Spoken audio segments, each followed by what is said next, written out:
তো বন্ধুগণ, আজকের পর্বে আমরা HTML এর যে লিস্ট আছে সেটা নিয়ে বিস্তারিত আলোচনা করবো এবং প্র্যাকটিক্যালি কিছু কাজ দেখবো। সো চলুন শুরু করা যাক। তো তার জন্য প্রথমে আমাদেরকে যেটা করতে হবে সেটা হচ্ছে আমাদের যে HTML ফাইলটি আছে সেটা আমরা ক্রোম ব্রাউজারে ওপেন করে নিব। আমি ওপেন করে নিলাম এবং হচ্ছে আমাদের যে নোটপ্যাডটি আছে সেটা ওপেন করে নিলাম। ওকে, তো এখানে দেখুন কিছু নেই এখানে। তো আমরা কি করবো, আজকে আমরা লিস্ট সম্পর্কে আলোচনা করব। সো লিস্ট হচ্ছে প্রধানত দুই প্রকার, আমরা সবসময় সচরাচর বলে থাকি লিস্ট হচ্ছে দুই প্রকার। সেটা একটা হচ্ছে হচ্ছে আপনাদের আনঅর্ডার লিস্ট এবং আরেকটাকে বলে হচ্ছে অর্ডার লিস্ট। সো প্রথমে আমরা আনঅর্ডার লিস্টে দেখি।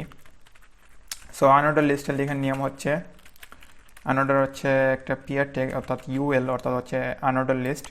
ইউএল এর ভিতরে যা লিখবেন সেটা হচ্ছে আনঅর্ডার লিস্টের আওতায় থাকবে। সো আনঅর্ডার লিস্ট লেখার আগে আমি এখানে একটা পি ট্যাগ নিয়ে নিলাম।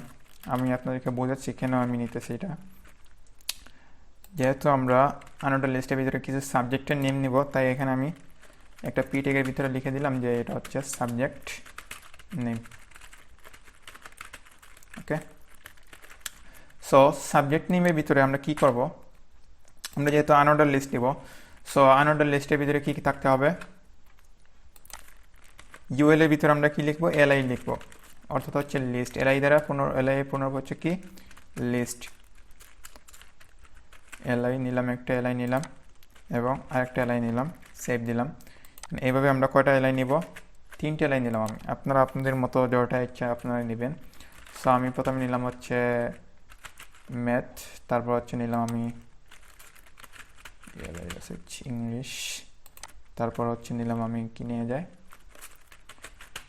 বাংলা নিলাম। ওকে, সেভ দিলাম। দেখুন এখানে আমি কি করেছি, এখানে আমি প্রথমে একটা পি ট্যাগ নিয়েছি, অর্থাৎ একটা প্যারাগ্রাফ ট্যাগ নিলাম। প্যারাগ্রাফ ট্যাগের ভিতরে দিলাম হচ্ছে এটা হচ্ছে সাবজেক্ট নেম। সো সাবজেক্ট নেমের নিচে কি নিলাম, আমি একটা আনঅর্ডার লিস্ট নিলাম। সো আনঅর্ডার লিস্টের ভিতরে কি কি দিলাম, আনঅর্ডার লিস্টের ভিতরে তিনটে এলআই দিলাম, অর্থাৎ লিস্ট। এলআই এর ভিতরে কি দিলাম, প্রথম এলআই এর ভিতরে হচ্ছে দিলাম হচ্ছে ম্যাথ, তারপর হচ্ছে ইংলিশ দিলাম, তারপর হচ্ছে বাংলা দিলাম। এখন যদি আমি আমার ওয়েবসাইটে যাওয়ার পর রিলোড দিই, তাহলে দেখুন কি ঘটনাটা ঘটতেছে। এখানে দেখুন সাবজেক্ট নেমের যেই অপশনগুলো আছে, আমরা যে প্রশ্নগুলো দেখি, আমরা যে ছোটোবেলায় যে প্রশ্নগুলো দেখতাম, আমরা কি করতাম, একটা প্রশ্ন থাকতো তারপর কয়েকটা অপশন থাকতো। আসলে এই জিনিসটা আসলে এভাবেই কাজ করে। সো আপনার একটা ক্যাপশন থাকবে, তারপর ক্যাপশনে কিছু অপশন থাকবে। সো এগুলো হচ্ছে অপশন আসলে। সো সাবজেক্ট নেমের নিচে কী কী আছে, ম্যাথ আছে, তারপর ইংলিশ আছে, তারপর হচ্ছে বাংলা আছে। এখন দেখুন আপনারা চাইলে কিন্তু এই যে বাম পাশে যে ইয়াগুলো দেখতে পাচ্ছেন আপনারা, বাম পাশে যে ডট ডটগুলো আছে, এগুলার স্টাইলগুলো কিন্তু আপনারা চেঞ্জ করতে পারেন। সো আপনারা যদি চান এইগুলা স্টাইল চেঞ্জ করতে, তাহলে যেটা করতে হবে আপনাদেরকে সিম্পলি এই যে ইউএল আছে এটার ভিতরে আপনারা লিখবেন হচ্ছে টাইপ নামে একটা অ্যাট্রিবিউটস নেবেন। তারপর অ্যাট্রিবিউটসের ভিতরে আপনারা যেটা চান আসলে, যে স্টাইলটা চান, যেমন ধরুন আছে এখানে আছে হচ্ছে কিউ স্কোয়ার নামে একটা স্টাইল আছে, স্কোয়ার। সো আপনারা যদি টাইপ যদি দেন স্কোয়ার দিয়ে দেন, তাহলে কি হচ্ছে দেখুন, স্কোয়ার দেওয়ার পর কী করলাম, আমি এখানে যাওয়ার পর রিলোড দিলাম। দেখুন এই যে বাম পাশে যেই ডিজাইনগুলো আছে সেগুলো কিন্তু এখন চারকোণের গড়ের মতো হয়ে গেল। আমি যদি একটু রিলোড দিই, মানে একটু জুম করি, তাহলে আপনারা দেখতে পাবেন। দেখুন আমি যদি এই টাইপটা উঠে ফেলি, এখানে কিন্তু কোনো টাইপ দিলাম না, এখন সেভ দিলাম আমি, তারপর ওয়েবসাইটে যাওয়ার পর রিলোড দিলাম। দেখুন এই যে বাম পাশে যে স্টাইলগুলো আছে সেগুলো কিন্তু গোল আছে। তো যখন আমি টাইপটা হচ্ছে আমি দিয়ে দিলাম স্কোয়ার, তখন কি হচ্ছে, দেখুন আমি রিলোড দিলাম। দেখুন এই যে বাম পাশে যে ডিজাইনগুলো আছে সেগুলো কিন্তু চারকোণে মানে একটা ইয়ার মতো হয়ে গেল, একটা বর্গক্ষেত্রের মতো হয়ে গেল। তখন কি হচ্ছে, তখন দেখুন একটা চারকোণী গড়ের মতো হয়ে গেল। সো এভাবে কিন্তু চাইলে আপনারা আরও একটি স্টাইল দিতে পারেন, সেটা হচ্ছে আরেকটা স্টাইলের নাম হচ্ছে হলো, আরেকটা টাইপ হচ্ছে কি সার্কেল নামে একটা টাইপ আছে, আপনারা চাইলে ওইটাও দিতে পারেন। এক মিনিট। সো আমি যদি টাইপটা যদি সার্কেল দিয়ে দিই, তাহলে দেখুন কি হচ্ছে, এখানে রিলোড দিলাম, দেখুন সার্কেল দেওয়ার পর কি হচ্ছে, আরেকটা স্টাইল চলে আসছে। সো এভাবে আসলে আপনারা আনঅর্ডার লিস্টে কিছু টাইপ চেঞ্জ করতে পারেন।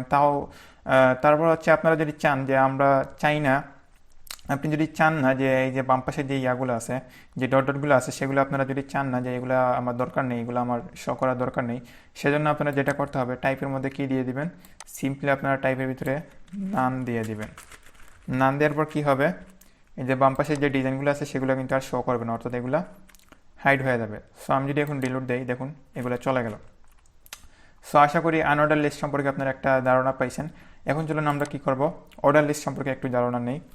সো অর্ডার লিস্টও সেম নিয়ম, সেমভাবে লিখতে হয়। অর্ডার লিস্টকে কীভাবে লিখবেন, আপনারা ইউএল এর জায়গায় জাস্ট দিবেন কি হচ্ছে ও এল, অর্থাৎ হচ্ছে ও দ্বারা হচ্ছে অর্ডার এবং এল দ্বারা হচ্ছে লিস্ট। সো ইউএল এর জায়গায় আমরা কি দিব, ও দিব। তারপর ওর ভিতরে সেম নিয়মে আমরা কি করব, 4টা এলআই নিব। সো 4টা এলআই এর ভিতরে আমরা 4টা নাম দিলাম। সো দেখুন আমি যদি এখন অর্ডার লিস্ট নেওয়ার পর আমি যদি আমার ওয়েবসাইটে যাওয়ার পর রিলোড দেই, দেখুন কি পরিবর্তনটা হয়েছে। এখানে কি হচ্ছে, অর্ডার লিস্ট নেওয়ার পর কি হচ্ছে, এখানে নাম্বার আকারে শো করতেছে। আর আনঅর্ডার লিস্টে আমরা কি দেখেছিলাম, চিহ্ন আকারে মানে শো করতেছে অপশনগুলো। সো এটাই হচ্ছে আনঅর্ডার এবং অর্ডার লিস্টের মধ্যে পার্থক্য। সো আপনারা এখানে চাইলে কিন্তু এই যে 1 2 আছে, আপনারা চাইলে কিন্তু এখানে নোমান সংখ্যা আনতে পারেন, বা হচ্ছে আপনারা কি আনতে পারেন, ওই যে কি বলে, আপনারা অ্যালফাবেট আকারেও আপনারা শো করাইতে পারেন। যেমন ধরুন আপনারা যদি চান যে এটা আমার নোমান সংখ্যার মাধ্যমে আসবে, তাহলে আপনারা করতে পারেন। সিম্পলি আপনারা ওয়েলের ভিতরে টাইপ নামে একটা অ্যাট্রিবিউটস নেবেন, তারপর হচ্ছে ডাবল কোটেশনের ভিতরে কি দিলাম, সিম্পলি আপনারা বড় হাতের আই দিয়ে দিবেন, আই দিয়ে তারপর সেভ দিলাম। এখন দেখুন আমি যদি আমার রিলোড দেই, আমার ওয়েবসাইটে যাওয়ার পর দেখুন এই যে নোমান সংখ্যার আকারে চলে আসলো, দেখতে পাচ্ছেন আপনারা। প্রথমে ছিল কি 1 2 3 ছিল, এখন কি হচ্ছে এটা চেঞ্জ হয়ে নোমান সংখ্যার মাধ্যমে চলে আসলো। সো আপনারা চাইলে কিন্তু অ্যালফাবেটের মাধ্যমে আনতে পারেন। আপনারা যদি চান এবি আকারে শো করুক, তাহলে ধরেন ছোটো হাতের এবি আকারে শো করার জন্য যদি চান আপনারা, তাহলে কি দিবেন, ছোটো হাতের একটা এ দিয়ে দিবেন টাইপের জায়গায়। সো এটা দেওয়ার পর কী করবেন, আপনারা রিলোড দিবেন, দেখুন ছোটো হাতের এবি আকারে এটা শো করতেছে। সো এভাবে কিন্তু চাইলে আপনারা বড় হাতের এবি দিয়েও আনতে পারেন। সো বড় হাতের একটা দিয়ে দিলাম। তো টাইপের মধ্যে যখন আপনারা বড় হাতের দিবেন, তখন কি হবে, সবগুলা বড় হাতের আকারে শো করবে। দেখুন বড় হাতের আকারে শো করতেছে।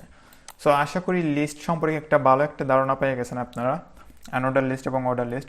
সো একটা কথা বলে নিই আমি, আনঅর্ডার লিস্ট এবং অর্ডার লিস্টের মাধ্যমে অনেক সময় কিন্তু দেখা যায় অনেকটা ওই যে নেবার আছে আমাদের, বিভিন্ন যেই মেনুবার আছে, সো মেনুবারে অনেক সময় ইউজ করা হয়।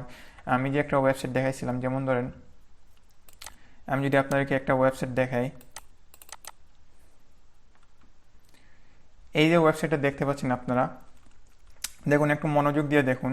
আমি যখন এই যে কন্ট্যাক্ট মিডিয়ায় আমি আমার কার্সলটা নিয়ে আসি, তখন দেখুন নিচে আরও দুইটা আরও এক্সট্রা দুইটা মেনুবার, এক্সট্রা দুইটা আরও অপশন শো করতেছে। এই যে কাজটা করতেছি, এই কাজটা আসলে লিস্টের মাধ্যমে করা হয়েছে। এই যে আমি যে লিস্টটা ইউজ করছি, এই লিস্টের মাধ্যমে করা হয়েছে। সো লিস্টের সাথে হালকা একটু সিএসএসও ইউজ করা হয়েছে, না হলে কিন্তু এভাবে আসবে না। এবং এই যে মেনুবারটা দেখতে পাচ্ছেন, এটাও কিন্তু পুরোটা আমি লিস্টের মাধ্যমে করছি।